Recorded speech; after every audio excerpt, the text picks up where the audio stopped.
All right, we should be live here for the our cryptocurrency collectible cast. I am jwinterm on Reddit, or John Winter Murphy, who's a moderator at Reddit, and I'm here with Crypto Hydrate, my friend Drew, who helps me out with this NFT, now rebranded as our cryptocurrency collectible cast. And today we have, how are you doing, Drew? I can't complain. I'm really excited for today's show. We got a really good lineup, probably our best ever. So Cool. I'm excited now. You got me psyched. Happy 2024 to everyone. And yeah, we're gonna try and get back to doing the NFT show once a month. And today we have some folks from ETHscriptions who we'll introduce here in a minute. But as usual, we kind of have some news of the last month and like subreddit news and stuff getting started. So if you look in the sticky comment on the thread, you can see that there's some links to the first kind of test governance polls that we have going for moons. It just kind of to gauge sentiment and just test out this new platform that we're using for voting now that Reddit is out of the picture. So take a look at that. And in terms of NFT news of the last month, I think the relevant news for this show is there was kind of the stress test where ordinals on Bitcoin have kind of been adopted on other chains like ETHscriptions on ETH. So ordinals are called inscriptions because the data for the image or whatever it is actually inscribed or written onto the blockchain. So these things cost money to do on chains like Bitcoin and Ethereum, where there's demand for block space. However, on a lot of kind of corporate subsidized chains and layer twos, it's very cheap to inscribe data, or whatever you want to call it, right? Onto the blockchain. And so there was this so-called stress test, and a lot of chains kind of, some chains, I don't know how many crashed and some kind of passed. I'm not gonna give out grades here, but I think that was certainly news. Yeah, go ahead. it was a crazy night. I was at John's house the night that the ordinals started to be inscribed, and he has inscribed himself some sub 20K ordinals. He was running a full Bitcoin node at the time. And isn't that the case? You had to run a full node to be able to do it. So not just anybody could go in and Yeah, you had to run a Bitcoin node with the transaction index set to be turned on, which is like used if you want to run a block explorer or something. So yeah, it's not something that was easy to do, and I managed to mess it up. Now in retrospect, I don't know what I did, but well, first I I like think those are cursed. consolidated. You have cursed inscriptions, which are Yeah, even more I rare. do. Well, I don't know if I have them. I think I can't find the keys. Like I can't find the key. But anyway, I inscribed like 5 things early, and then I like opened them in the Bitcoin Core wallet, like the GUI wallet, and I think I consolidated all of the outputs into one input, which kind of like tied them together. But I can't locate the seed, which I don't know.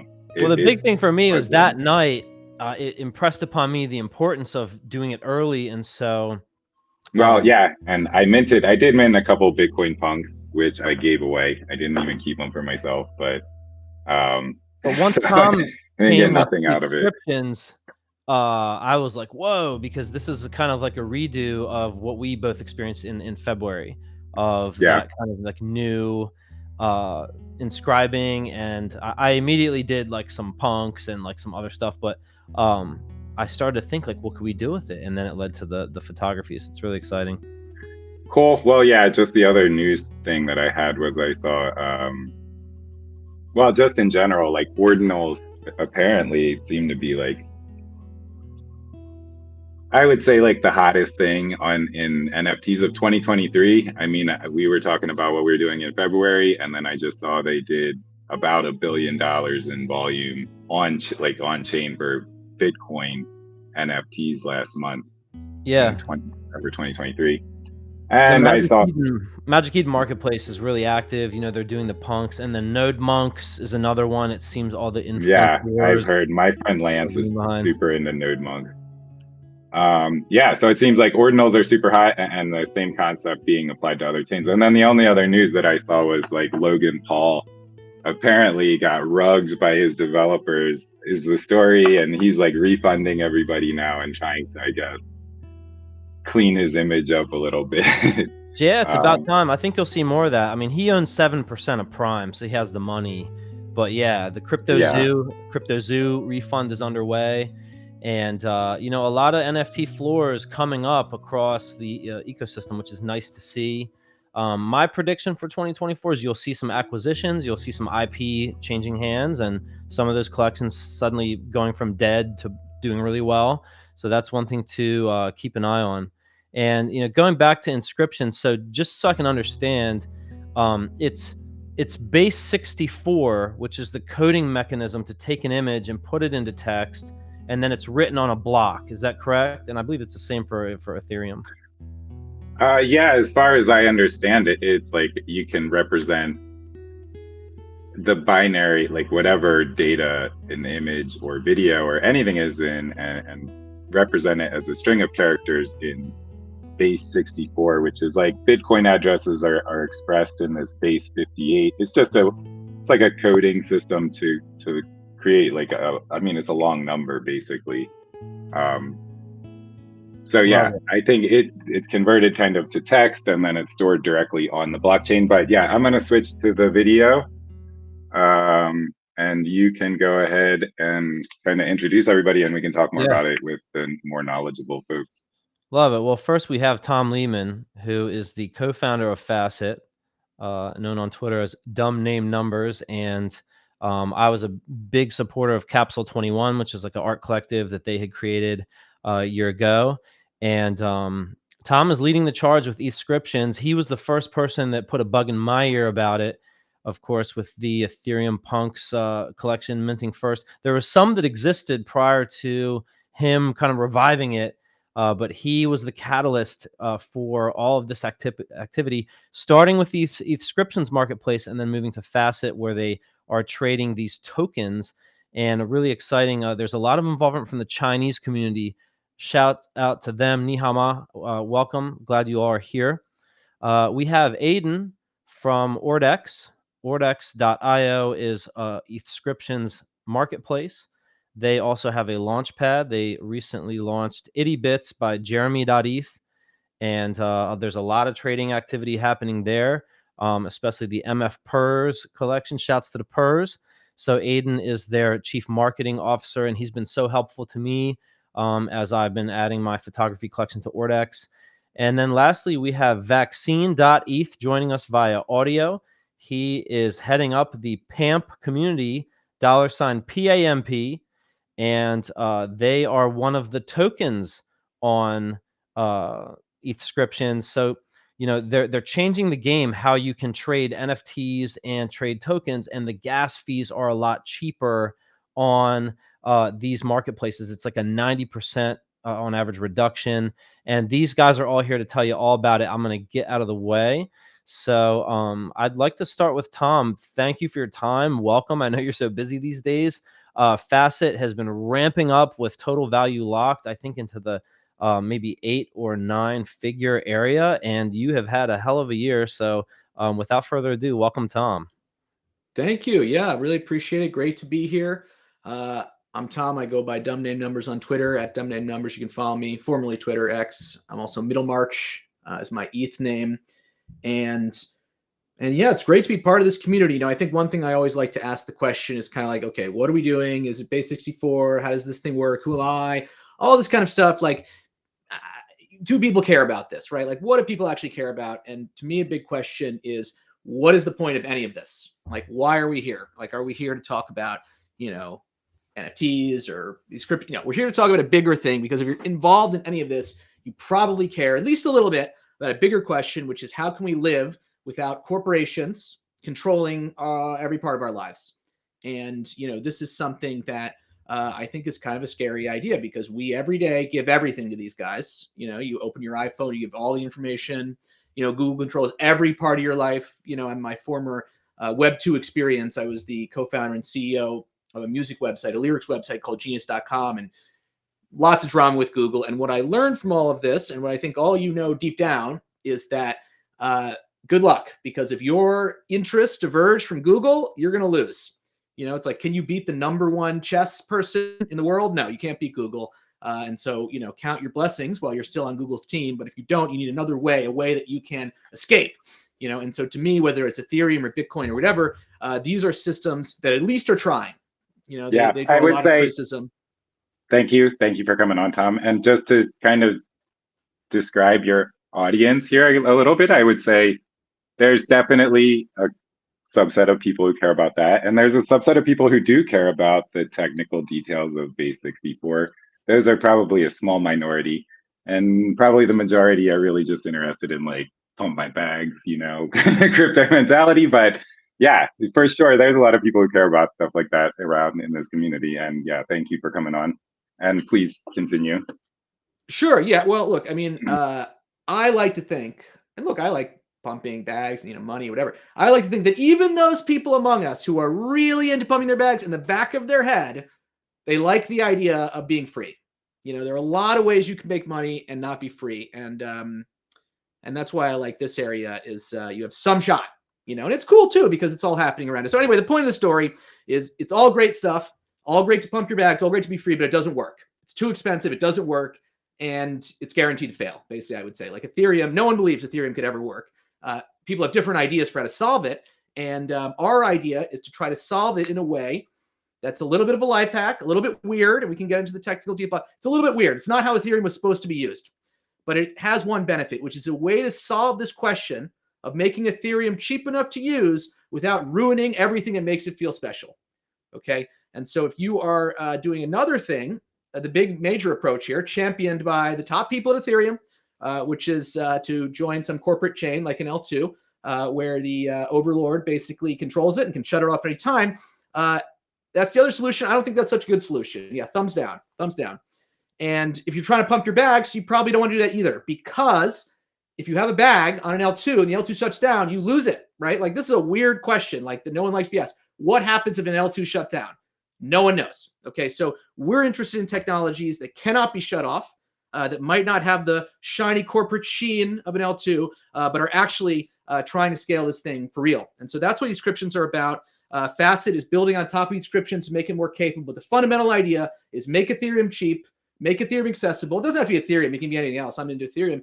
Make these things cheap and accessible. Do not sacrifice everything important about them. And so that's why I'm here. Love it. Well, thank you. Yeah, thank you for that. Can you walk us through the timeline? So we had ETHscriptions, I believe, started in late May, early June, and then how did that evolve to Facet?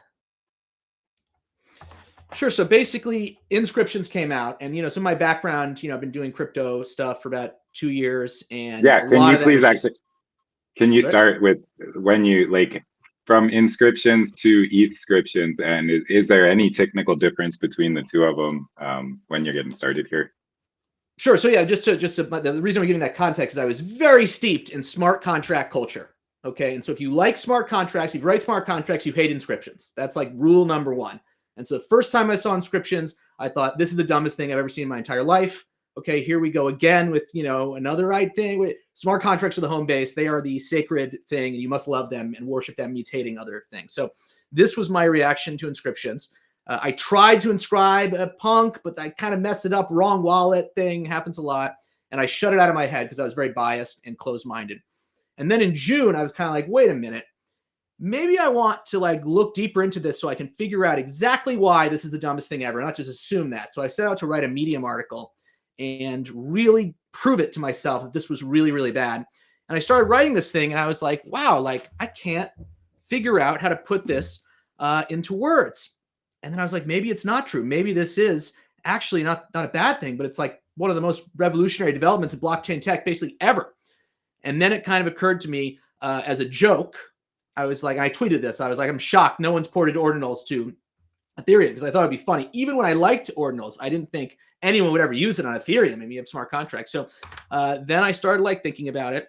I started working with my co-founder, Michael Hirsch, and basically it's kind of like, okay, how can we kind of just cram this into Ethereum? It's going to have to be a lot different. The technology is different, but it's kind of simpler in a way too. And so we came up with this idea to basically use a data URI, which can be base64, often is, but not always, which is basically just a text way of representing data.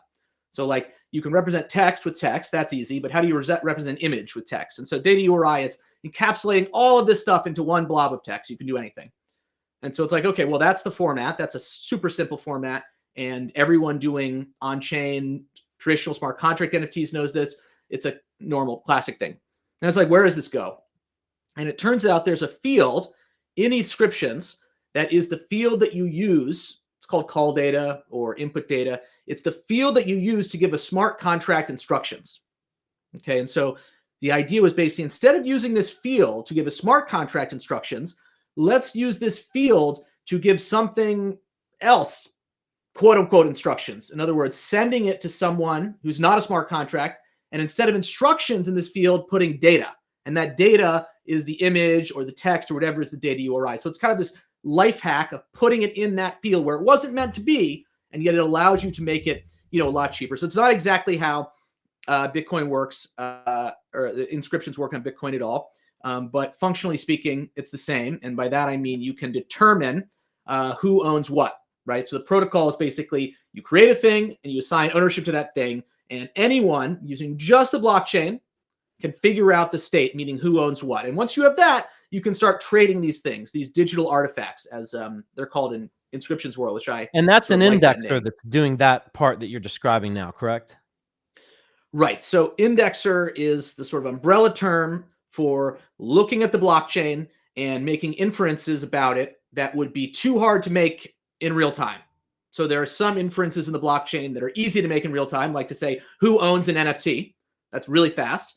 But if you want to say something like, here are all the NFTs you own, that's really, really, really slow. So if you want to do the first one, don't need an indexer. If you want to do the second one, you do. And those are normal indexers. But the inscription indexer is weird because it was invented for this new purpose. But indexers have been a part of Ethereum. Etherscan is one big indexer. They've been a part of Ethereum since the beginning. And so that's kind of how it works. And you recently open sourced the software to be able to run an indexer that like anyone now can do it. Is that correct? Right. So you can go to it's 0x Facet on GitHub, and it's called ETHscriptions indexer. And all you need is an Ethereum node. I use Alchemy. You can use whatever you want. You plug it in. You run this thing. You can run it on your computer. You can run it in the cloud, and you will be able to, in a couple of days, learn everything there is to know, like all the past history, and then going forward, you can stay in sync. And yeah, so this is like the criticism of this stuff is that, it's not decentralized. Well, it's absolutely decentralized. I can't. I'm sort of tired of talking about that because it's almost impossible to convince someone who's really convinced the other way. But the data. Sorry, go ahead.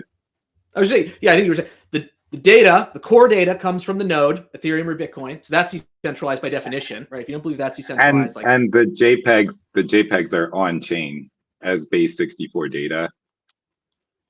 Right. Now they should be. Now there's some projects that are putting in like a link pointer to IPFS. Yeah. But the point of this is doing it on chain. The thing is, it's expensive. The bigger the image. Sure. Yeah. So. And just one other technical point, I guess, is like on Bitcoin, as I understand it, the data is tied to an output, which you can transfer to other people. Whereas in Ethereum, there's no concept of outputs, right? You are receiving funds between accounts. So I guess there's some field in the ETHscription that says who the owner is, and only the owner is allowed to transfer it. Right. It's basically, you can think that's exactly correct. And I should know more about Bitcoin to say it, but that's right. So basically you can think of it ETHscriptions as you're not transferring a thing, you're more just announcing to the world, I'm transferring a thing. And then someone can go and see, okay, this guy's announcing this, but let's see. Did he own the thing at the time he said that? No. Okay, I'm going to ignore that announcement. So you can't learn it just from the actual circumscribed looking at that action because it's just an announcement, but then later you can do it. So functionally, it's the same thing. And it's sort of worse in some ways because it's sort of less explicit, but it's better in some ways because it's more general. Like if you look at the things you can announce a ton of different things. You can announce, I'm giving this person approval to transfer my thing. And then maybe you want to have a protocol around that. But yes, that's a big difference. And I know, so like Capsule 21 at one point put out Cyberfunks, which is they're on chain, but they are within an ERC 721 token. So this is removing the tokenization of in the smart contract aspect of the NFT. But then when you're transferring these, you're saying that like my wallet is signaling I have approved to transfer this inscription to another wallet, and all that data is still stored on chain. And like I've done hundreds of these transactions, and they are dramatically cheaper to claim, dramatically cheaper to transfer, to list. So I mean, it's wonderful because I've paid a lot of money. I mean, I just did the LFG airdrop, and it was like I've spent 40 Ethereum on gas in 5 years. That's nuts. And so I think that the average person cannot afford that. So you have the ETHscriptions marketplace, and as that evolved, tell us about the gas, and tell us about how that evolved to Facet. Right. So I think the gas question, and this is kind of a really important thing where my views sort of diverge a little bit from my old views and from what a lot of people think in inscriptions. So, one thing you can say is the data is on chain, right? The JPEG is on chain. Okay. And why is that good? Well, that means no one can delete it and anyone can get it at any time as long as the chain's around. And so you have this undeletability and this availability, right? It's who cares if it's undeletable if you can't get to it. Now, IPFS is another option, right? People don't like IPFS, whatever, but at least IPFS is decentralized, right? In other words, no one can shut it down, right? It doesn't have a single point of failure. So not doing IPFS is good, but when I look at ETHscriptions, when I look at the blockchain, I want to ask not just what the blockchain can do more decentralized and more good, but what only the blockchain can do. And that's more about the ownership question. In other words, that's more about figuring out the sequence of transactions and allowing you to figure out who owns what, right? Because what you own in ETHscriptions is related to the sequence, right? If you transfer something to me, you transfer that same thing to someone else, one of those transfers is invalid, right? Because you only own it once. And so the question is, how do you know which is valid and who can tell you which is valid? And the answer right now is the Ethereum validators, proof of stake, right? And that's it. So, there is IPFS. There's no IPF proof of stake. There's only one, right? And if you use an L2, you have this centralized sequencer thing. And if that thing shuts down, you can't IPF new centralized sequencer. It's just run by Coinbase or whatever. So there are two really important angles in which ETHscription saves you money. One is putting data on chain, which I still think is cool, but I think is ultimately like less important than this protocol surrounding who owns what. So if you want to transfer 4,000 ETHscriptions, right? That's not something you do with IPFS, and you would do that a lot cheaper than NFTs, like hundreds of times cheaper. So I always want to call out these two ways in which ETHscriptions are cheaper. If you want to transfer a lot or transfer any, or use the or put data on chain, which I still obviously love. But there's a big problem, and the big problem is that ETHscriptions are not general. They are narrow. They can do some things really well. They can't do everything. And because of that, you need to stick things onto them. So one thing you can stick onto them is a smart contract that's a marketplace. So if you do ETHscriptions.com, Ordex has a great marketplace, Ordex.ai. You can use these marketplaces to buy and sell ETHscriptions, but now you're paying for smart contract interactions. You're paying for the old way of doing it, the old way of assigning ownership, the old way, and that costs a lot. And so what we're trying to do with Facet, which is a sort of extension of ETHscriptions, is create a general protocol that allow you to do not just digital artifacts, but anything you can do with smart contracts, you should be able to do using the inscriptions-based approach, i.e. By not using smart contracts. And so, the vision for this is you will be able to accomplish the ETHscriptions thing, but then when you go to buy and sell, you won't have to use a smart contract. Now, ETHscriptions are always going to be the better option if you want to keep it super simple. So we're not trying to change ETHscriptions, but we're trying to create a protocol that gives you these extra capabilities to save money no matter what you're doing. Love it. And how does Facet come into play? Because I was using the ETHscriptions marketplace all summer, And I really wasn't paying attention to the tokens, but I was seeing. So if you go to ETHscriptions.com, it has a feed of all the newest inscriptions that are happening on Ethereum. And I noticed these little tokens being minted 1,000 at a time. And I'm like, what the heck is this? And I faded it. And then all of a sudden, Facet comes out, and there's a couple of tokens that people are trading. And I'm like, whoa. And there's a big contingent of the Chinese community that was making their own stuff. So, Tom, tell us how all that kind of evolved. Sure. So yeah, this is a lot of these advances in my thinking. It's initially I think it's the dumbest thing ever, and then I think, oh my goodness, this actually could be revolutionary. And so tokens were like that. So tokens, by tokens we mean BRC20 style tokens. Okay, BRC20 was one of the most crazy revolutionary things ever. Also thought to be very dumb. And what BRC20 allowed you to do is sort of reinterpret digital artifacts, non-fungible inscriptions, reinterpret them as representing things within a fungible protocol. So fungible meaning, you can have, balance, and every item that balances. Anyway, BRC20s. If you're listening to this, you should. We're all footnotes to BRC20s out here, by the way. Shout out to BRC20. So people started ETHscribing these. And the first minute I saw them, I was like, who's putting this JSON token stuff? What is this? Like, what a waste of time, because we have smart contracts. We can do ERC20s in the real way with the smart contract. Why would you do BRC20s here? And then I started to think about it. I was like, wait a minute. And there's a big token that got very big, ETHs, which sort of sparked my interest in this, really, because I thought, wow, it's getting popular. Like, people are really passionate. And it sort of occurred on me, well, it's the same thing. It's the same thing. It's not just in putting up pictures, which is what I thought it was. When I say just, it's like that's what I thought it was going to be, other pictures. It's not just that. It is a general idea, a general approach to the blockchain.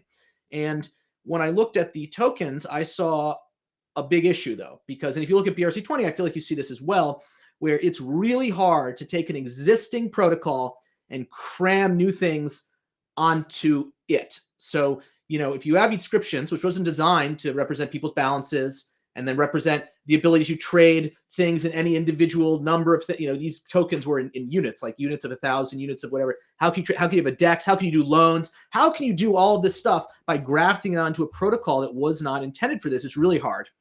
And so we sort of took a step back and said, we're not going to invest in a bunch of new stuff when it comes to tokens on ETHscriptions. We're going to take a step back and build something from the ground up that can represent all of these things natively: balances, DEX type transactions, lending, stable coins. We're going to create something and represent all of these things.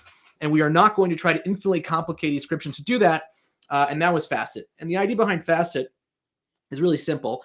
It's basically, it's built on top of ETHscriptions, meaning that it uses ETHscriptions to talk about stuff and do stuff, but it's a different world. Okay. And in this world, it's all about this declaration idea. So by declaration idea, you say, I'm minting this. Okay. And that's an Ethereum transaction. And that transaction will always succeed because anyone's allowed to say anything on Ethereum. But then later you go back and you see, okay, did it succeed? Well, did the person have enough money to pay? Was the total supply limit reached? And you can infer from everyone's declarations, as long as you know the sequence and as long as they're valid signed transactions, you can infer the state of the system. So it's a very different idea, and we've achieved some success. Okay. Tom, let me just ask you. So what you're talking about is like if I say I am putting 10 oranges on chain, and then I have 10 transactions. I say I'm giving 10 friends an orange, and then I can't then say I'm giving an 11th friend an orange because there was a record of the 10 happening.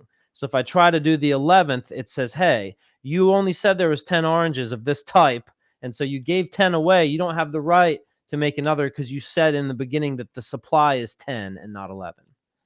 Right. And if you try to give 11 away using smart contracts, on the 11th one, you'll see MetaMask pop up and say, it's a terrible message. MetaMask will say, this is going to cost 10,000 gas and you're an idiot and red, whatever.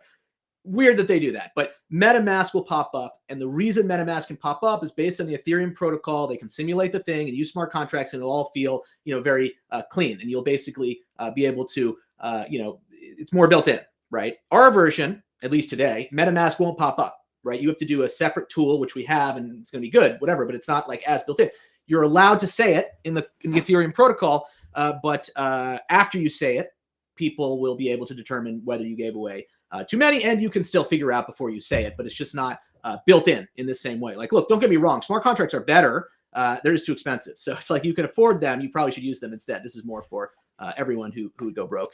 So going back to the metaphor, if I try to give out that 11th orange, but I had already given out 10, there's still a transaction for that. It's just an empty box, essentially. Well, it's an Ethereum transaction. Right. You'd go to it on EtherScan. You'd see I'm giving out an orange, and you'd think, well, is this valid? I don't know. And then you would run software that would tell you, okay, that thing on EtherScan, that page, doesn't have a field that says, did facet transaction succeed? But now we can imagine it did. We can say, okay, no, in the facet world, this failed, even though in the Ethereum world, it succeeded. It's like, I think the word is a super protocol, maybe, or something like that, right? It's like an extra set of rules on top of Bitcoin. So it'll be, or Ethereum, I mean, it would be a valid. I think the first one that was really popular was Counterparty on Bitcoin in like 2014. Right. Okay. Which so is that still used. That helps us understand. And Tom, so I wanted to ask you, is there a specific programming language that has been designed to build this super protocol? Right. So great question. So so taking a step back, like, what are we? Okay. So taking all the steps back, right? Our view is that using this announcement idea, using the inscription idea, using all of this stuff, you can do anything. And so that is kind of a shocking perspective in a lot of ways, because what that means is not just that we are inventing a way where you don't have to use smart contract. It means every time you use smart contract in history, that was a waste of money. Smart contracts should never have been added to Ethereum. It was a mistake from the start. Like, this is crazy stuff. Like, people don't like when you say this kind of thing, right? It was a mistake from the beginning, right? And why was it a mistake from the beginning? Because you don't need to couple the execution with the sequencing of transactions. It's insane, right? Like, these guys over here, these people over here are doing the really hard work of validating blocks and sequencing, blah, blah, blah. Why do you want to give them all this other homework, which is adding all these numbers together to describe how many oranges you have? So we are trying to do it all in a different way. And because of this, we're kind of reevaluating a bunch of assumptions. And we are not, and this could change, right? Like, there are a lot of different ways to do everything. It's like Turing complete, the idea that many different computer software approaches can achieve the same result. But right now, today, we are not using Solidity. We are not using something called the EVM that implements the EVM. We're using something very, very similar. And we are using something that's called Rubidity, which is a programming language we designed that is uses the same syntax as Ruby. It's basically the same as Ruby, but it allows you to write things that look like smart contracts, but are written in a language that is more conducive to the way an indexer works, which is more traditional software, like using Postgres database and all this kind of stuff, and tools on the internet. Like, Solidity is fairly niche. So I think we could support Solidity someday, but right now we use this thing called Rubidity, and it's really cool, and it's designed to allow you to port things over and have them just work. So our facetswap.com, our DEX, is a port of Uniswap v2. I did it myself, line by line. I did it. You can do it line by line is the point. And it works great. And it gives you the niceties of not having to, work in a blockchain environment, because we are not a blockchain. We are not a separate network. We are observing a blockchain and leveraging a blockchain. And one of the things that the Facet protocol allows you to do is currently on other marketplaces, these bundles of tokens are 1,000 a piece, and you can bid on these bundles and buy and sell. And what Facet allows you to do is to port these bundles and then break them up and make them fungible. Is that correct? That's exactly right. To make them, to break them up, and then also to trade them using a DEX, which all, DEX is like, I don't know much about DeFi. It's like kind of complex. With DEXs, you have all these rules, like, you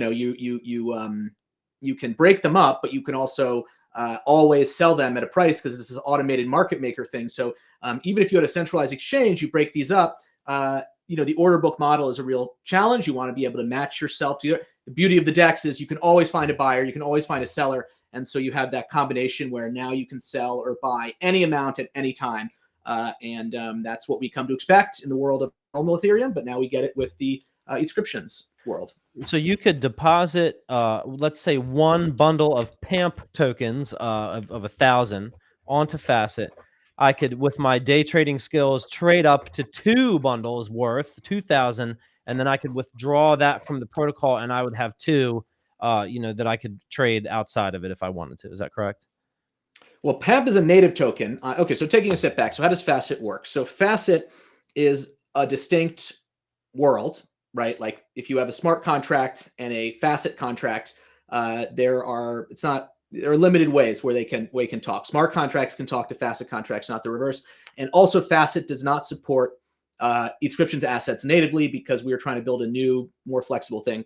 So essentially, in the same way that kind of an L2 works or anything that's not an L1 big, so you have to bridge in. So you have to take your tokens, put them in a smart contract, and get minted tokens on the other side. And that's what happens with Ether. That's what happens with many ETHscriptions tokens. But there's no rule about this, right? The beauty of Facet is it's all the L1. So with L2s, like you have to bridge in just to use them, right? Just to pay gas, right? That's annoying. With Facet, you can just do whatever. Basically, you can't buy anything if you don't have a vault, but you can create tokens, NFT, you can do anything. So it's a really cool way to get in, and you can have a native experience because you don't need to bring in other stuff. But if you want to, you can. So PAMP was was a native token, which is really cool, biggest native token, and something that is really brand new to have a substantial native token on the platform. So that means that you can't bridge it out, but it also means that there's no bridge in process. It just lives there. It's native and it's great. And you can, if you want to get the value out, you can exchange it using a DEX for ETH or another token that you can bridge out. But the goal is to have this be a big ecosystem where you don't have to think about bridging out as much as you would if you were just there for one purpose. But yeah, that's basically how it works. And I love the fact that you are being bold, experimenting, trying new things. And I believe Facet has quite a bit of total value locked at this point. What was the peak as far as like when everything was the highest? Where was it at? About a month ago, I think. I mean, I think maybe like 200, 300 million in that area. Something like that. Yeah, it's been big. I mean, to be honest, it's like, my lived experience of this stuff is just like, I'm not, it's harder to, have fun and look at the stats. I'm just like kind of, trying to, because you launched this thing, right? Like we didn't know. I don't want to like say, oh, it's the first thing because like we're stealing a million ideas from a million places, but like, we just did not know what was going to happen when we launched this. We worked on it for about 3 months obsessively. But, if you look at the, look at like an L2, like Base is great L2. I love Coinbase. Like they're great as it comes to companies, whatever. These things take a longer time to build, longer time to launch.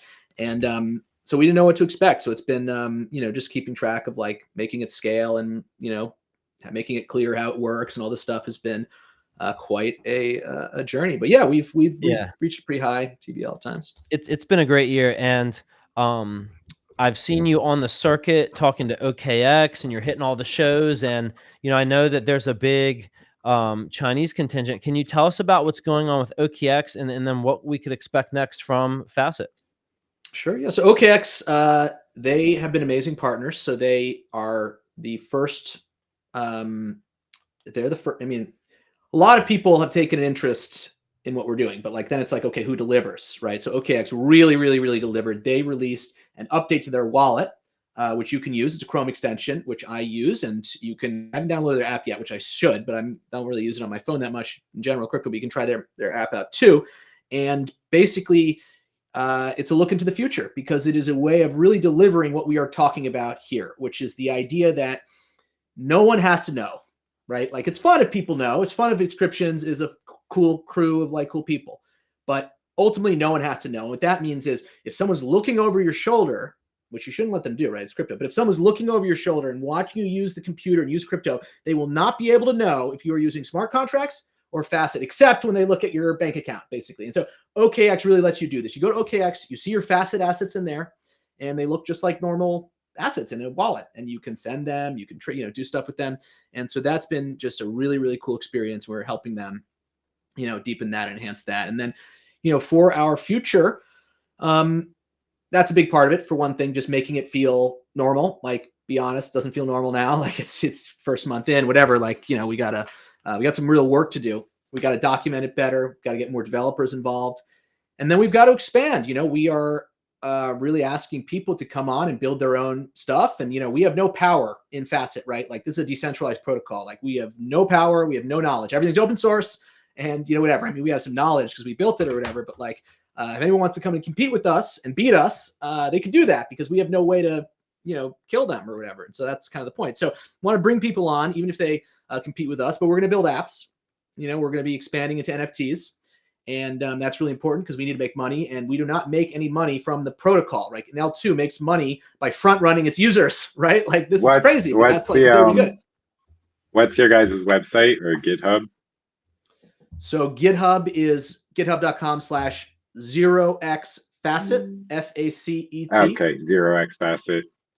And I should just say the reason it's called Facet. Sorry. Yeah, I was gonna say if you search for Facet assets, it's not easy to find. Yeah, it's a mess. There are other companies. Now, does Facet have trading fees or withdrawal fees for the Ethereum? So right now, the bridges we run have no fees, and the DEX we take 0.3%, and which is built into Uniswap V2, which you've essentially forked here. Correct. Okay, exactly. And I love that because Uniswap V2, I mean, it's been forked a billion times. It works. That's why everybody uses it. So that's a very secure way to do it. And so, like, what do you see revenue looking like as far as like launching NFTs and taking a cut of the fees and having a marketplace, or what's your vision there? So yeah, we have to build great apps. That's the bottom line. We don't make money just by being out there. We have to build great apps, and I think a bunch of different revenue models here. But yeah, I think it's fee-based stuff is great. So we want to do that in a few marketplace. I mean, I don't want to actually announce that we're doing that, but like I'm just saying like that type of thing. Just no announcements coming here, but that type of thing, marketplaces. And then there are other bigger things that we want to do where right now we give away everything for free in terms of like data access. So you can come and try DDoSing us, which actually happened the week of Christmas. A lot of unfortunate stuff there, but we're in better shape. But please don't do it, okay? But the point is, at some point, we're gonna have to charge some money for this API because it costs us a fortune to run, and so we're gonna have services there. And then the other thing is on the bigger picture level, I want this. This is a different and I would say better way of doing blockchain stuff. So it's not about Ethereum and community blockchain, and it's not even about blockchain. It's stuff that is sequenced. So people actually hilariously were inscribing CryptoPunks onto Twitter. I don't know if you saw this, where people would post like some JSON onto Twitter and say this is a punk, and that was funny. But there's an underlying truth to that, which is if you have a sequence that everyone believes in, you can do a lot. And so I think there's a lot of potential for this technology to be applied to sequences that aren't blockchains. So you could imagine in some company, a corporate context or a whatever, people have some sequence of stuff like sales leads, or I don't know. This is like maybe in the weeds of like how people might use it, but any sequence you have, you could build apps on top of using just that sequence without a whole virtual machine type thing, without that, with just the sequence. So I think there's a lot of potential for that, and I think you could use Twitter for this. You could run an entire Facet type thing. You could run a DEX on Twitter. Now, of course, can't trust Twitter because it's a corporation, so they might delete stuff, but I think there's a really broad range of applications for this technology. Love it. Appreciate it, Tom. And we have Aiden and Vaccine patiently waiting. I'm going to pivot to them real quick and want to introduce Aiden. Aiden's the Chief Marketing Officer, Chief Operations Officer for Ordex.io, which is one of the premier marketplaces for inscriptions. And I have my photography collection listed on there. They've been very helpful, and they do drops. So one big one that just came out was what's called Itty Bits, which is a 12x12 punk rendition by CryptoPunk Jeremy.eth. And I'm starting to see both Facet and Ordex kind of bleed into those traditional circles that I have been part of. I believe Facet recently partnered with Borovic, who's someone I've known for years through the Ethereum community and have been involved in NFTs. And, it's bleeding into these new circles of different people. And so, Aiden, welcome. And can you tell us how Ordex kind of came about? Tell us a little about you and the company, and why did you start it? Yeah, thanks for having me here. I'm happy to be part of this. It's kind of hard to follow Tom, especially when you're talking about ETHscriptions, but yeah, I'll try my best. So yeah, with Ordex, we've been around for about 6 months now, 6 or 7 months. So the founder, the CEO of Ordex, He was, I believe, a core contributor to the ETHscriptions protocol. And so, once all of these assets started popping up, and the JPEGs especially, there became a need for a place to trade them. And there's ETHscriptions.com, which is great. But we wanted to create something where we could build upon that and add to it. So are you guys ETHscriptions, your ETH layer 1 only on ORDEX? So to begin with, ORDEX was actually originally revolving around ordinals. Yeah, it sounds like that's why I was asking, because it sounds like ordinals. Yeah, a bit of a play on the word there. Yeah, and so when ETHscriptions popped up, and it really did start sort of ramping up quite fast in terms of user interaction and so on. So we kind of pivoted towards ETHscriptions and really went all in on that. So you guys don't support Bitcoin at all anymore? No, not at the moment. We kind of wanted to focus in. I think it can be difficult to try and do two things great at once. So we do want to look at other chains again, but I think that once we get to a point that we're totally satisfied with ETHscriptions marketplace, then we can start looking at branching out and looking at all the different chains. Like you mentioned at the start there's a lot of these chains now that are trying inscriptions, and I think we want to also give a bit of time to see which of those chains actually stick around with inscriptions and go the mile before we start investing too much time and money into trying to facilitate them. So Ethereum right now is definitely our goal. Cool. And I have a friend who sorry, I was just going to say I have a friend who thinks that one of the biggest mistakes that OpenSea made was to ignore ordinals over the last year. And I guess they also added support for Solana, and then they deprecated it, and then Solana made a comeback and double stupid. So yeah. But please, sorry, go on. Yeah, and I guess the good thing is that we do have that sort of base foundation to bring ordinals back into it when the time's right. The marketplace did originally support it, so it's not a huge leap to bring that back in. But we feel that we really wanted to dive in on Ethereum and ETHscriptions just due to the scale that it was growing at, especially as more and more creators are coming into it. As you'd mentioned, there's sort of two aspects to the ETHscriptions. You've got your typical kind of JPEGs, what NFT traders are kind of used to, and your tokens. So at the moment, we definitely do more so lean into the PFPs and JPEG side of things. We also, help artists like Drew with his photography collection. So we're really trying to, at the moment, be the place for the creators. We really feel that, for anything, any kind of new, anything, protocol, marketplace, anything like that comes out, tokens are great. It's good for people to, pump bags and make a bit of money here and there, but we feel that to actually grow it and get more eyes on the protocol, helping creators find their way into it, which is something we do via our launchpad. Now I can talk a little bit about that in a second. We find that most of these creators, they tend to either already have a community of people around them as well, and then when we help them launch their projects or collections, it's kind of bringing the community that they've already got into ETHscriptions as well. Hopefully, broadening the horizon for it. Like you mentioned with Jeremy and IttyBits, he's been quite tapped into the punks community for quite some time.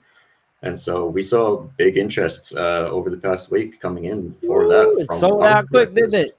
Sold out. It was crazy. Instantly. A lot of the drops on ORDEX have sold out quickly. They have their OG pass, which there's 300 of those. I don't own one, but the OG pass gets early access to a lot of these mints. And I think what's nice about it is it's so cheap to get these things because you're inscribing instead of using a smart contract. So the cost is like $1.50 versus a mint, which could cost you up to $30, $40, $50, depending on the gas prices. And even when they spike, it's quite reasonable. Now, I've always tested protocols and websites, but I realized last year, if I don't do my own art, I'm not going to be able to adequately test these protocols. And I have to say, shout out to you, Aiden. You've been incredibly responsive. incredibly helpful to me in getting the photography collection put onto Ordex. And I really like the feel of it, how the metadata looks. And I wanted to talk a little bit about metadata. So whether you're on Tom's ETHscriptions marketplace, whether you're on the Ordex website, you have to have a JSON file in GitHub with all of the stats for each of your inscriptions, and then that will appear on the site. So currently, these sites are manually adding metadata from the JSON to the front end, and they're not pulling the metadata directly from the inscription other than the image. Is that correct? Yeah, that's how it's working at the moment. Although, you know, we've had conversations in the past about maybe looking at, you know, advancing that and pulling it directly from the inscription itself. You know, I believe like with your photography, you know, you've integrated the metadata into it. Yeah, So I I had think a that'd be a big good help. way to advance it. Yeah, I got a lot of help from 3757. Shouts to him, 3757.eth from the Hypocrites community, and he told me that their metadata is on chain, although it doesn't communicate to the marketplaces, so they still use that front end JSON file in order to transmit that data on the website. And what we're hoping to see eventually is basically a check where they say, like, is there on-chain metadata? Yes. Okay, let's import that. If not, then rely on, you know, what the front end is providing. But Yeah. Ordex, really sleek feel, cheap, easy to use, and a lot of volume. You know, Aiden, could you tell us a little bit about the stats that you've seen and the increase in user base over time? Yeah, you know, it definitely, you know, to begin with, there wasn't a whole bunch of collections in terms of the JPEGs and stuff like that. You know, you mentioned one of the biggest ones, MFPERS, which is, they're doing big numbers. You know, they've got over, I think, 1.4 million total traded, which is pretty insane. They've got a very strong community, especially within the Chinese community as well. They've been able to tap into that side of it, which is great for them. And, you know, we've definitely been seeing it more and more. These new collections that are coming out, they're minting a lot faster, and then their secondary sales are going pretty high, a lot faster than what they were even, you know, 2-3 months ago. You know, 80 bits, which launched just a couple of days ago, they did, I think, 200K volume within 24 hours or maybe 48 hours, which for inscriptions, you know, is quite large. Just comparing it to previous projects. We see a huge growth in our user base, especially, you know, as I was saying, when we're tapping into these communities, it's pulling in a lot of sort of native NFT traders into inscriptions, which is definitely helping grow our user base. And, you know, like you mentioned, the cost of the mints, that's always the first thing they say was like, I can't believe how many of these I was able to mint for, you know, not much money at all compared to probably the same amount that you'd pay for one NFT when you're minting it. Well, going back to something Tom had said, the one of the cheapest things using this protocol is transfer. So I transferred over 60 inscriptions the other day for $1, and that's not $1 each. That's $1 total. And Ordex has a bulk transfer feature, which is very useful.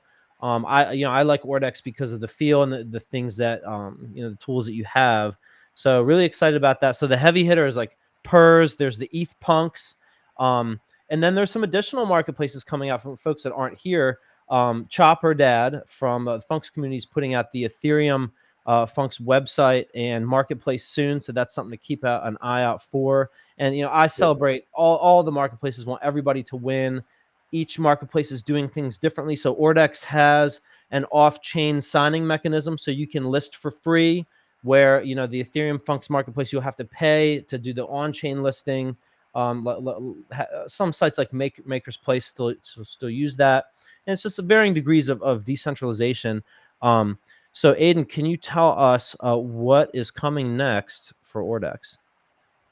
Yeah, so you know, one of the big things that we are looking at the moment is that we really want to incentivize trading in a way that rewards the users positively. I can't go too deeply into it. Just you know, there's, as you say, many marketplaces out there, and you know, competition's great. You know, it leads innovation. Without competition, you know, you get kind of stuck. So we love the other marketplaces. The fact, you know, it pushes us to keep going further. So yeah, we definitely want to be starting a process of incentivizing trading. And then at the moment, if people have used Ordex, they might have noticed just slight limitations within the user profile. We really want to start adding to that to make it so that the user has a bit more of a say in how they experience Ordex, how they can set up their profiles, how they can, you know, watch their trading, you know, so that they can keep up to date with things a lot easier. So there's going to be a lot more changes to the user experience. And, you know, shout out to the people that use Ordex, because we take a lot of feedback from our users. We try and act on it as fast as we can. So a lot of the features that So you do see. what's like the typical trading fee? Because I guess the orders at this point are totally off chain. It's just like an order book that you guys control. And then the trade is executed on chain. Is that correct? Yeah, so in terms of the trading fees for Ordex, the general users, it's a 2% fee. Then Sorry, as okay. But I like in terms of the on-chain fee, is it like it's an the on-chain gas fees. action? Yeah, like what are the typical gas fees? $1. $1? Okay, cool. Yeah, Yeah, because we I spent, mean, I agree. originally it was a little higher, and we, you know, we took that feedback from community, and we've actually optimized the contracts quite a lot. Not just for buying, but, you know, for listing. You know, the way that our listing process works is that you escrow your items, and once they're in escrow, you can list, delist, all of these things just by signatures. So we've been able to make our escrow contracts, our buying contracts, and bidding, all of this stuff a lot cheaper, where you can be bulk escrowing and bulk buying for, you know, $1 to $2 in terms of gas fees, which is quite good in comparison to Yeah. NFT. I was just gonna say that I agree with Tom about the importance of the not even necessarily the JPEG itself being on chain, although maybe that's nice in some cases at least, but just using a chain that you know will have persistence and data availability into the future, which in my mind is Bitcoin and Ethereum, like, and that's it. So Yeah, I mean, like it's cool for that you guys have found a way to trade NFTs. Well, I guess, or at least tokens, like a new model rate that allows much cheaper like transfer of ownership, because yeah, it can be, or creation minting, right? Those things can be prohibitively expensive, like in Bull Run 2021, right, where it's like paying $100 or whatever to mint something. But Yeah, yeah, so and the other big thing with that was that, you know, traditionally with the NFT mints, one of the big risks was that generally the mint cost itself would be quite high. Then your gas fee on top of that was sometimes even bigger than the mint fee, which was yeah, kind of that's what I crazy. mean. I'm talking about like the gas fee for minting and transfer. Yeah, so the big benefit that we see at the moment with ETHscriptions is that, you know, people will get to mint much more items than they generally would have before with NFTs, but then there's a lot less risk of that floor instantly dumping. Say you buy something for $100 total on NFTs, there's a lot of wiggle room from that down to zero. And, you know, when you start losing that money, it can start to hit hard. So when you're actually being able to mint something for, you know, $10, it's hard for it to go much lower, and we find that the floor prices actually kind of rise easier, and, you know, if it happens to take a loss, it's a lot less painful to take a loss from 10 to 0 than 100 to 0, which, right. you know, it's a big benefit to the Yeah, users. I mean that's really like that's like a. I think probably people knew about it for a long time, like the price effect, like with Berkshire Hathaway. But really, like nowadays, I think you call it like the Cardano effect or something. Because yeah, just like that, or the Dogecoin effect, right? Like the supply, being able to like buy more makes it more enticing, I think. Yeah, Love it. definitely. And, you know, it just allows the, you know, the thing is that with the NFTs trading, you had to sort of have a decent bit of money to get into it to start making more money. We really feel like the average person can get a foot in the door here and, you know, trade their way up, do some flips, you know, buy more from their mint than they generally would do from NFTs, which it's always good to be able to help people in those sort of situations as well. The best of both worlds. You have the decentralization of Ethereum paired with the lower fees. It's brilliant. Aiden, thank you. I do want to get to vaccine.eth here, who one of the premier token communities on this protocol is $PAMP with the dragon head, and they have taken the world by storm. A lot of excitement in the Chinese community. Again, I want to say to our Chinese community, Ni hao ma, welcome. And I want to introduce Vaccine. Hello, how are you? And tell us all about what's going on with PAMP. Hey everyone. I see him last, but hopefully not least. Although after hearing Tom speak, he sets the bar really high. It's my second time after speaking after Tom, so I'll try to do my best to explain what PAMP is in their vision.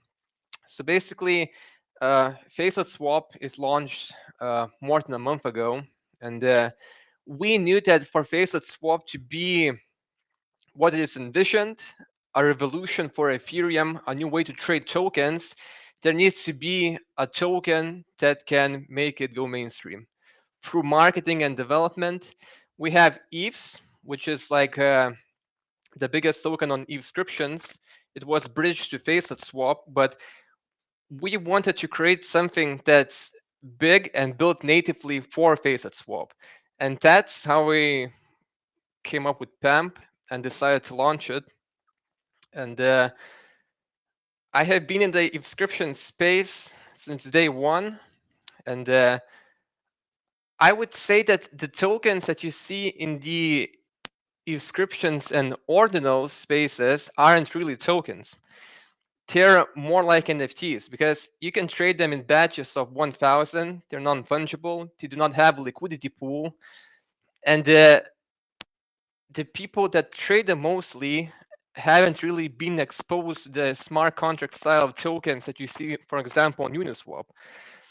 So seeing Facet Swap allowing you to have normal tokens with a liquidity pool and being fungible, and having the experience I have in crypto. I have been in crypto since 2017 and have dealt with I have seen probably everything from bugs to huge projects going to the moon.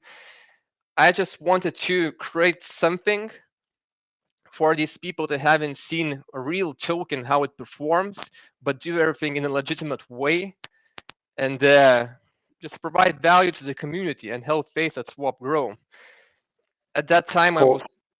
Can you talk a little bit about how you guys distributed the token and Sure. And when that happened? Sure. So for the distribution, we wanted to create something unique. So before ETHscriptions, I was really big into ENS, as you can guess from my name, vaccine.eth. And I also wanted to give out something for that community. So ENS has launched a new technology not long ago, which is ENS subdomains. And I was lucky enough to own the ETHscriptions.eth domain name. So I have decided to launch a subdomain, fair mint, through ETHscriptions.eth, and for every subdomain minter, they would receive a free allocation of PAMP, the token. Free is the key word here because it's not technically free since you still needed to mint the subdomains. And the reason why I did this is because A, you receive a free subdomain together with a token allocation, which has no renewal fees for 50 years.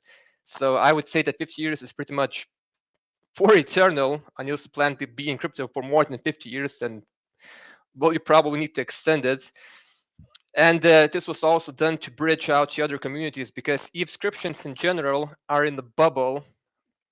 The liquidity is quite centered around like this bunch of people, especially the Asian community.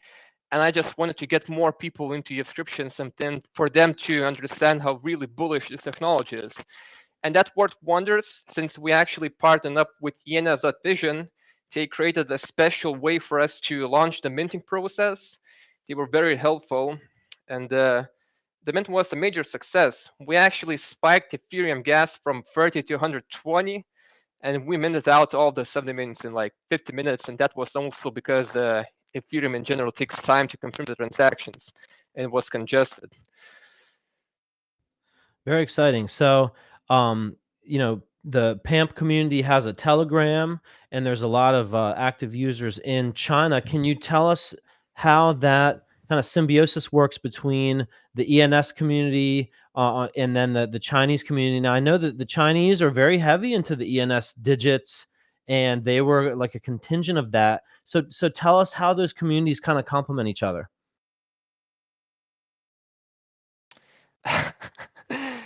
I think to understand this relationship, you need to understand what kind of situation ENS is at. So the situation ENS domains are at is really, really bad. I mean, the liquidity has completely dried up and most of the people have left. So ENS is the biggest bear market I have seen in all of my years in crypto. So these people, these Chinese whales that were buying digits for 300 ETH, I don't think that these people actually came to PAMP. I think these people are long gone from ENS in general. The Chinese community that we have is mainly from my history working with ETHscriptions, because I was responsible for the whole Western side for Edge.market, which, well, still is, but is losing traffic very fast to Ordex very fast lately. It was the biggest market, and I had a lot of reputation there. I spent a long time building out the whole side for the Western side so that people actually can speak to someone in English and not in Chinese, for there to be community consensus. And I think, well, I met a lot of people through that time, and these people just basically followed me to the project. They have seen what I have done for Edge.market, and they believe that I can build something big. For example, PAMP, a meme token, or should I say a meme utility token, as we recently changed our direction from just being a meme token. Love it. So, what do you see next for PAMP as far as like what are you working on and what are you excited about? Actually, we're working on forking the protocol. No, I'm joking. I'm joking. I just want to see Tom's reaction, but I see Tom didn't give me much of a reaction. No, so essentially, you can launch whatever you want, but it's not going to gain any traffic if there is no infrastructure. No one is going to be buying your token, buying your NFT if you don't see a chart, if you don't have a way to check the holders, the volume. You need a DEX tools equivalent, such as like Uniswap tokens have, for the infrastructure to grow. And we had two options here. Either we say a meme token and promote the protocol, which to be honest is good, but we have tokens such as ETH, for example, the biggest token on ETHscriptions, which is doing a fantastic job at that. And we realized that the meme magic is awesome. We have custom stickers, we have graphics designers and whatnot, but we need to build the infrastructure. If we do not build the infrastructure, it's never going to go mainstream. And if we wait, we can be waiting forever and Faceit Swap could die and never take off. So essentially, we have built a DEX tools equivalent, which we will be launching this month. I have seen the charts, how they will look, and they look awesome. And I'm really excited to show you guys. And I believe that this will play a crucial role in actually getting these degens and crypto enthusiasts to Faceit Swap, because they will see a token, they will see a chart, they will see those green candles, and they will want to buy in. Because green candle marketing is the kind of marketing you need for a technology. It's how all these layer 2s took off. I love the charisma, and just for context, so I think the market cap of PAMP as of today is about 13 million, and it's the second largest market cap of any ETHscribe token, second to ETH's ETHs, which was, I believe, the first one that was made. Yep. That's correct. Cool. Very cool. Yeah, you guys are bigger than Moons. Moons are at 9 million. I just checked right now. Congrats to Pump. Thanks, dude. Thanks. And I feel sad because I completely missed some moons. I remember when the airdrop happened, and I was like checking my account, and I saw like 0. Like, why? Well, Reddit. I mean, yeah, it's been drama anyway. Well, you know, Moons went through an interesting thing where they were supported by Reddit as a kind of community points system, and the Reddit controlling their smart contract, and then Reddit came and met with the mods and said, we're pulling support for this. And so now it's transitioned to a community project with the mods heading it up. And there's a lot of experienced people on this team. I mean, can you imagine being our cryptocurrency moderator, 7.2 million subscribers, and having to constantly deal with all the people coming in looking to get traction there and to get exposure there, and having to moderate and remove different things over time? You really cut your teeth on that and become very savvy. So I'd say one of the best communities in the game. And they came out before Moons did really well in early 2023. They had a project called Moonplace, which was a base 64 writable software where it's on Arbitrum Nova, and you could program these 10 by 10 tiles, and they were using base 64 way back then. So me playing with that got me interested in ETHscriptions. And so there's a really interesting relationship here between all of you and my story, and how everything came together. And so, yeah. Do I have time to show photography and talk about that, or what do you think, guys? Yeah. I mean, I gotta go, but I'm not in a rush. So yeah, sure. You want to take a few minutes? Well, just in the context of the conversation, we talk about on-chain imagery, and a lot of the projects that have come out on ETHscriptions. That's actually, I guess, before you get too deep, like, yeah, photography, like, you want high resolution, right? That's kind of at odds with this idea of on-chain data. So please continue. Right. So, a lot of the photography in the NFT space today is giant images. They're very heavily edited and to look so beautiful and captivating. And, you'd want to buy those and display them on a big screen. So why would I want to put my best photos at under 96 kilobytes? And I was only able to achieve that. Chopper had a tool on the flooredape.io app where you could extract all the metadata off of a photograph. So you have a photo, and then you have all this text that comes with it, telling the whole story about how it was taken and in the context, automatic from your camera. And so you have to strip all that off to get the raw image.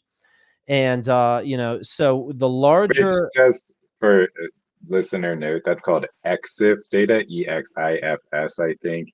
Right. And if you ever make a website where you can upload photos, you should always scrub the EXIF data, because otherwise you're uploading people's location to the internet, and they know when that picture was taken, where that person was. And that has caused embarrassment for at least one social media platform that was apparently run by amateurs. So yes, please continue. So, like IttyBits just came out, which is a 10K reduced punk collection on ETHscriptions, and it's 12 by 12 pixel. So the smaller the amount of pixels, the cheaper the image. So I started experimenting with photography, and to give you an idea, if it's 10 Gwei and you do the max image size of 96 kilobytes, it's going to cost you about 0.02 Ethereum to inscribe. So the majority of things that are inscribed today are very small, and so they're cheap. But if you want to do something big, you have to pay for that block space.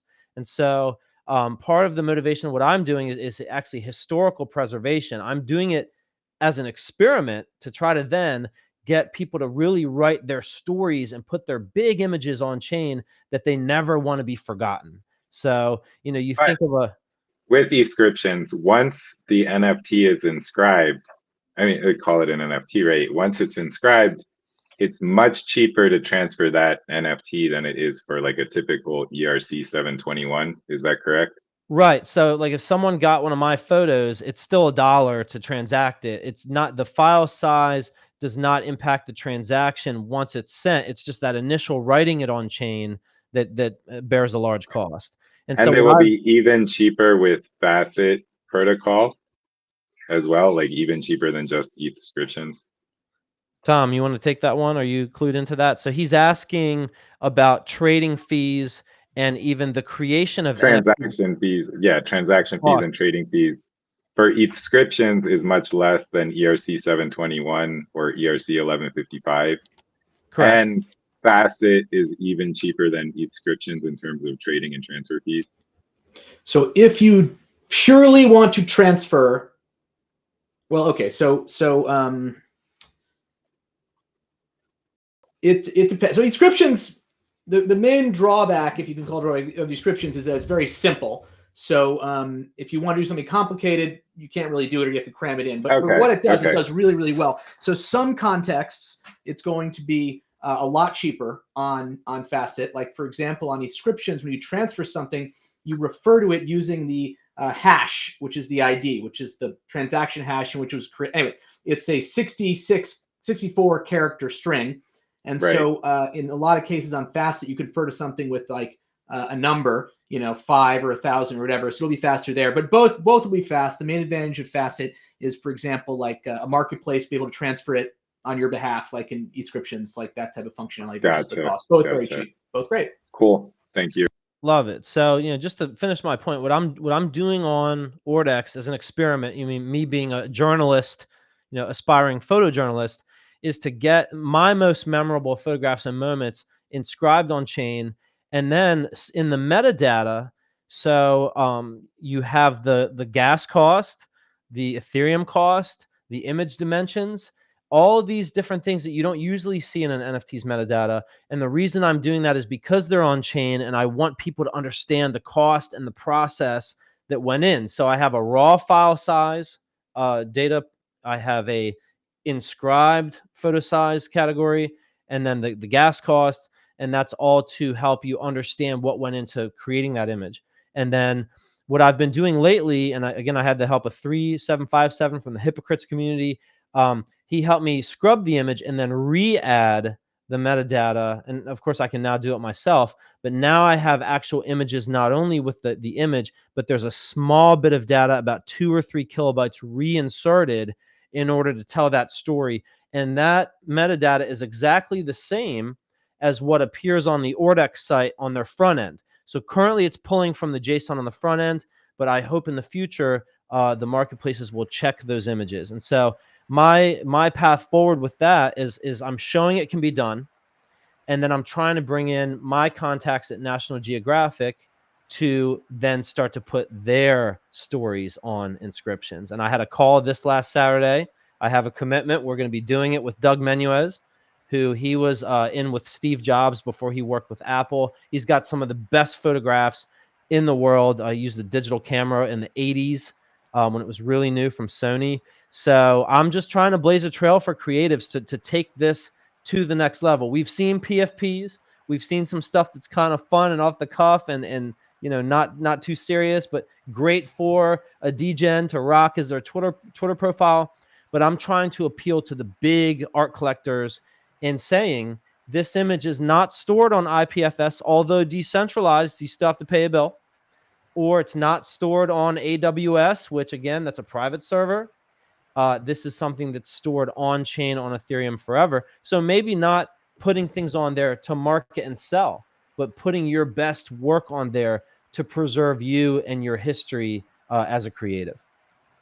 Yeah, something I was thinking about with your photography the other day, and I meant to mention it to you, was the way that you're doing your metadata and putting it all on chain is great. And I was thinking, you could also look at the option of still then uploading that image to either IPFS or even better maybe Arweave, and actually have that link within the metadata as well. So it almost gives the buyer an option to, if they want to grab that HD sort of file of it, to then pull it from the metadata as well, so that you're keeping it fully on chain, but then give them that secondary option as well. Yeah, I was talking to Hirsch about that, and it also gives the option if you wanted to display it, whether it's a marketplace or a high-res screen, you have all your on-chain stuff, so it's preserved, but then you have a link for optimal display purposes. And Hirsch was even telling me of an idea where if you wanted to have multiple ETHscriptions pointing to another, like if you had to have a book or you wanted to have a series of images, there's a lot you can do with this, pointing them to each other if you build it in the right sequence. So keep an eye out for my blog, cryptohydrate.medium.com. I have my article with all the photographs, kind of the blurb, how they were made, when they were made, all the transactions and the listings. But I'll keep that blog updated with the latest experiments on ETHscriptions to try to bring this all together. So appreciate the time. Yeah, thank you, Vaccine.eth, and Tom and Aiden. You guys have any last words you want to do before parting? I guess I'll look and see if there's any questions real quick too. Yeah, I mean, I guess I'll take that. I'll just say, thanks for letting us do this. I really do encourage people to come and check out the website, ordex.io. I'll give a quick shout out to our OG passes as well. That gets you some really great benefits. If you're trying to cut your trading fees, you get a 50% discount, access to all of the whitelists for any of our projects that we hope with our launchpad, as well as some big benefits that are yet to be announced. But yeah, I'll just throw that out there and say thanks for having me here. Cool, thank you. Yeah, I might. Good. Yeah, I would like to also say some words. So, of course, thanks for reminding me here, and the whole ETHscriptions community is very thankful for that. The words I want to say is not about PAMP in general, but about facet swaps. So, everyone that is listening to this podcast, I sincerely advise you to look into facet swap, because out of all of my years, it's the first time a technology I see that is actually changing something and providing useful things to the community. The gas fees are 10 times cheaper than Uniswap. You can't deny the tech. It's just too good to ignore. A lot of people that will listen to this but fade facet swap will regret this. I can guarantee that. So do not fade it, read the docs, and be thankful to vaccine.eth for that. That's all. Love it. Hell yeah, I couldn't have said it better myself. So yeah, check it out. I mean, I'd also just say, like, people in crypto for a while. I am not one of those people. I didn't pay attention to crypto really at all until the end of 2021.